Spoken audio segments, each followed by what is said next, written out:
We saw the Caitlin Clark effect. We saw the influx in fans. People were willing to pay up to see this preseason game has now set the new ticket price high for anything that Caitlin Clark, any game she has played in. Can we all just agree that Caitlin Clark's WNBA preseason is already legendary?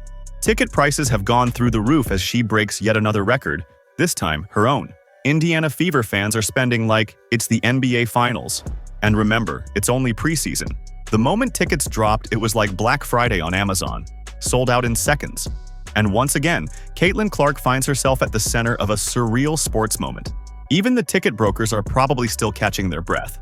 In this video, we're diving into 5 records she smashed before the regular season even began. Average paid price of $440 per ticket. Somebody moves the needle when people are willing to pay ginormous amount of money. Is that a word?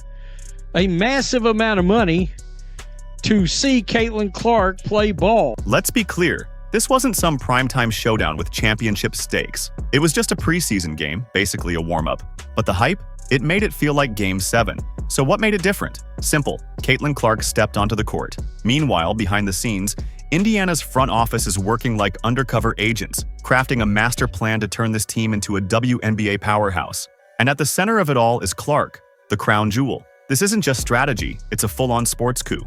The WNBA saw a boom like we have never seen. We saw Caitlin Clark come into the league. We saw the Caitlin Clark effect. We saw the influx in fans who flooded to the WNBA, and many of those were there for Caitlin Clark. Still wondering why this all matters? Hang tight. We're about to break down the exact moment Caitlin Clark turned preseason basketball into a national event and reveal the 5 records she just shattered.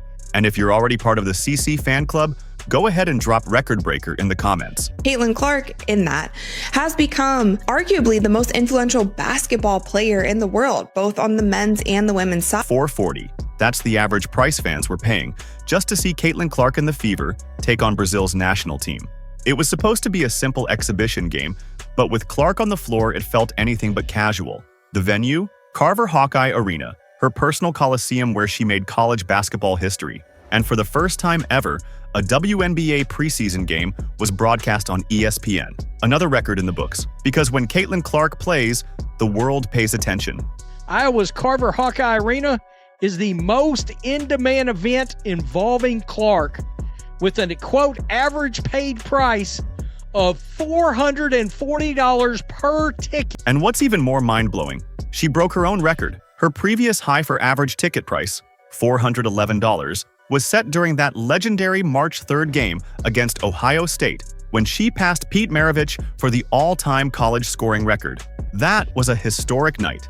But now, she's topping those numbers in a preseason game. Some athletes go viral once. Caitlin Clark goes viral the moment she sneezes. Ticket prices ranged from $146 in the nosebleeds to $6,000 courtside. And the arena? Sold out in just 15 minutes. That's not just a crowd, it's a movement. Good luck finding affordable tickets for the Indiana Fever preseason game against Brazil at Carver Hawkeye Arena. Seats at the arena for the May 4th matchup between the Indiana Fever and Brazil were first offered to season ticket holders and a few top donors. Didn't take long for them to be gone. And let's not forget, this isn't even Caitlin Clark's WNBA debut. It's year 2. Most players see the hype fade after their rookie season, but Clark, her stardom has only grown stronger. She's not peaking, she's compounding. What we're witnessing isn't some short-lived buzz. It's a seismic shift in where the power and excitement lie in this league. Ain't nobody paying $8,100 to watch Angel Reese play ball, especially when there are tickets. There was a ticket available for $29. $29 to see Angel Reese and the Chicago Sky play at the LSU. Returning to Iowa wasn't just sentimental, it was seismic. National outlets, including the Associated Press, confirmed it. This was the highest average ticket price ever recorded for a basketball game at any level, men's, women's, or college. Caitlin Clark is in a league of her own now. And the scariest part? She's only getting better. The preseason hadn't even officially started, and she was already rewriting the league's entire economy. They were all gone before general sale to the public even started. Clark and the Indiana Fever are returning to the University of Iowa for a WNBA preseason game against the Brazilian national team. That game is on May 4th. Let's dive into the receipts. Since Caitlin Clark arrived in Indiana, the team's ticket prices have gone through a transformation that would make Wall Street cry. For road games this season, the average ticket price jumped to $272, up from $171 during her rookie year. That's a 59% increase. In the real world, that kind of spike would trigger a federal investigation. And at home, it's even wilder. Prices soared from $92 to $197. That's not just a bump, it's a full-blown boom. Caitlin Clark isn't just the most influential player on the court. She might be the most financially essential athlete in all of pro basketball right now. A lot of people say that Caitlin Clark moves the needle. That is wrong. She is the needle. She dictates. We all know what she's done on the floor. It's history, right? But off the floor, my goodness. But this transformation isn't accidental. The Indiana Fever didn't just sign Caitlin Clark and toss her to the Wolves. They built around her. Think of it like constructing the perfect laboratory for basketball innovation, with Clark as the mad scientist. This isn't about raw potential anymore, it's about calculated domination. Enter Sophie Cunningham. She's not just a seasoned vet, she's basketball royalty in her own right.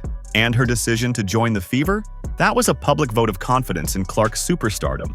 Sophie Cunningham is pumped to play with Caitlin Clark, even comparing her new teammate to a WNBA legend. She didn't just praise her, she compared her to a young Diana Taurasi. Yes, that Taurasi. The one with the rings, the medals, and a legacy etched in stone. Cunningham said Clark's ball distribution and floor IQ mirror Taurasi at her peak, but spicier, flashier, and somehow even more dangerous. I think anytime you play with the GOAT of our team, or the GOAT of our game, you're going to learn a lot. You have to be ready for the ball, head on a swivel at all times, and the way that she throws the ball is a lot how DT threw it. I think this is just the younger version of her, so she has a little bit more energy, a little bit more spunk. I miss DT in her prime, but doesn't mean she wasn't great when I played with her. But honestly, at the end of the day, everybody can shoot, right? If you're cutting and you're open, you're going to get the ball. And so you just have to be ready for that. And I'm excited for that.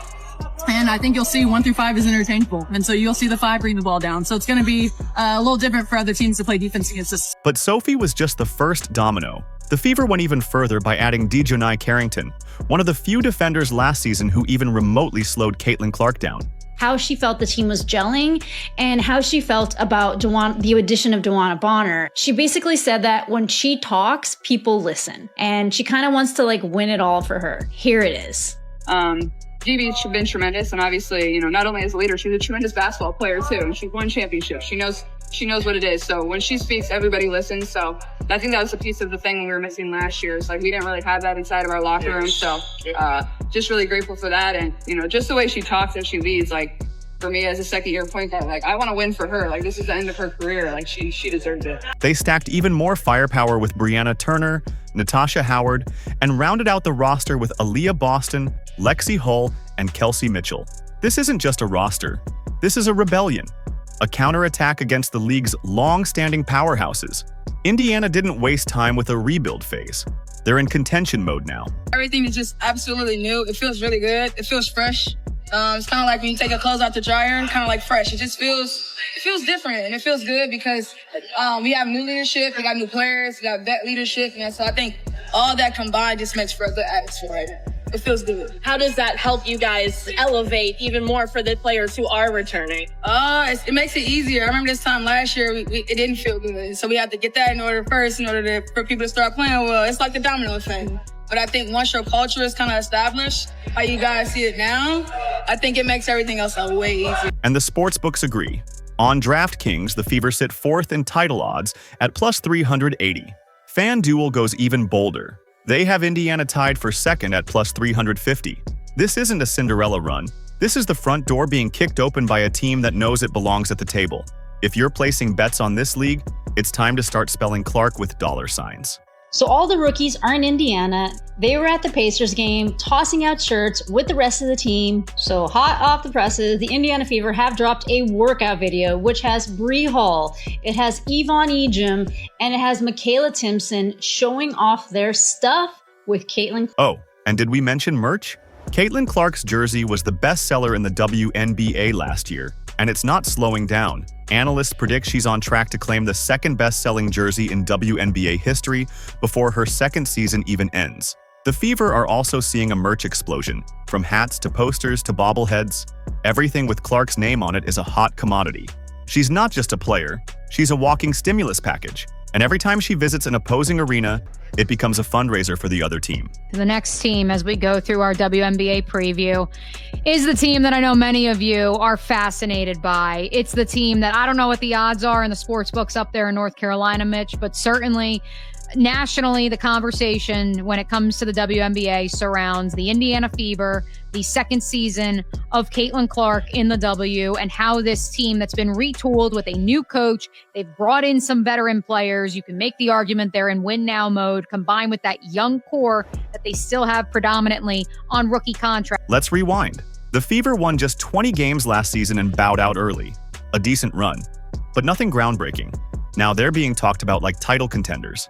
And that shift didn't come from a coaching tweak or a trade. It came from Caitlin. She's turned Indiana into the WNBA's must-watch franchise. Every game's a sellout. Every arena feels like home turf. And every stat line is more evidence that we're witnessing the sport's next generational cornerstone. This is more than just basketball. It's a cultural moment, a reset button. Caitlin Clark isn't fitting into the league's old mold. She's melting it down and casting something entirely new. Whether it's breaking attendance records or drawing ESPN cameras to preseason games, she's redefining what it means to be the face of a league. The Indiana Fever are taking no prisoners this season, and they have just launched their new marketing campaign with the tagline, "Now you know." The Indiana Fever front office didn't just draft Caitlin Clark and call it a day. They went full Savage mode with it. This isn't just a roster move, it's a franchise reboot. And they're not playing coy with one of the boldest marketing campaigns the WNBA has ever seen. Indiana is making it crystal clear. They're not asking for attention, they're demanding it. The campaign? Now you know. And let's be honest, if you don't know by now, you're either willfully ignoring reality or still using dial-up. This isn't just a slogan, it's a declaration. The Fever have leveled up, and they're sending smoke signals from the top of the mountain. I saw this thread on Twitter. I was shocked by it. I was pleasantly shocked and surprised. I thought it was so cool and so savage. It kicked off with a trailer so slick it could have doubled as a Nike commercial. Fast cuts, fierce narration, and a message that didn't whisper. It roared, "We're not here to chase greatness, we're here to claim it." Subtle? Not even slightly. This wasn't just a feel-good fan video. It was a verbal smackdown aimed straight at the critics, skeptics, and every salty hater who downplayed what Clark and the Fever did last year. It was a visual flex, and it landed like a mic drop in Madison Square Garden. The trailer didn't just hype the fans, it warned everyone else. The Fever are no longer the undercard, they are the main event. The entire Now You Know campaign is built around one undeniable truth. Caitlin Clark has turned every basketball game into a traveling Indiana Fever takeover. Home games, road games, middle-of-nowhere matchups.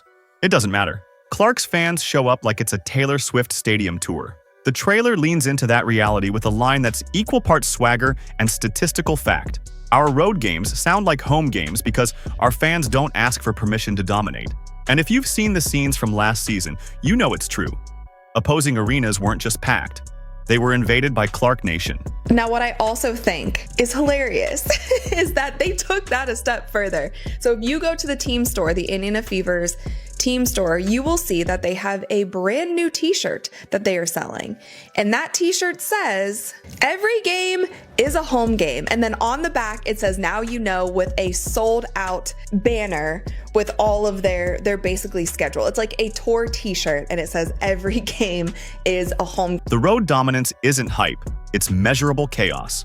Opposing teams literally had to call in backup, moving games to larger venues just to handle the surge of fans desperate to catch a glimpse of Caitlin. Entire city economies were probably impacted. Hotels booked up, parking lots overflowed, scalpers wept with joy. It was like the Beatles touring in sneakers and headbands.